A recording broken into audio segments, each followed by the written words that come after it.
Peace and love, everybody. This is Young Nas from iGotOptions LLC, and in this video I want to talk about one important thing all traders need to know. Alright, now that one thing is they need to know what economic indicators are. Alright, so you might be thinking to yourself, what the heck is an economic indicator?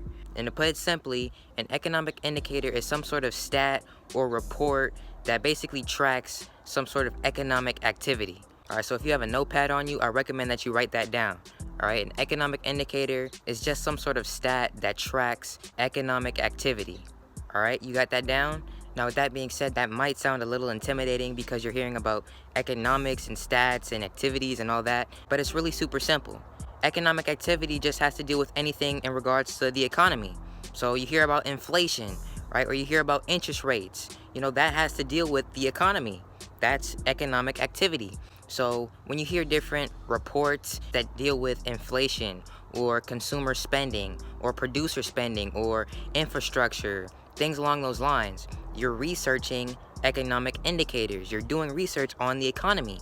That's all that is. So that being said, I want to give a list of a few different economic indicators that I want you to research. And some of these indicators I actually have videos on. Alright, so indicator number one, the CPI, or the Consumer Price Index. This indicator, I actually have a video where I break down what this means and how you can use it to your advantage. Alright, number two, the PPI, or the Producer Price Index. This is also another indicator that I made a video on that I recommend that you check out. Indicator number three, retail sales. This is an indicator that I don't have a video on yet. However, I will make one going over how to use this indicator in the near future.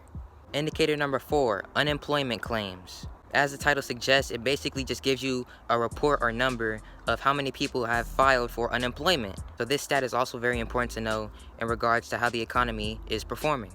Now, the last indicator I want you to research and study up on is Jerome Powell. Alright, now this is actually a person, but this person is actually the chairman or leader of something called the economic feds, where basically they control the monetary policy of the economy. Alright, so I highly recommend that you do research on this person and the different meetings they have, because it'll help you understand how his meetings have effects on the stock market. So with that being said, I just want to make this video very concise, very brief, just going over one important thing that all stock traders need to know, and that is economic indicators.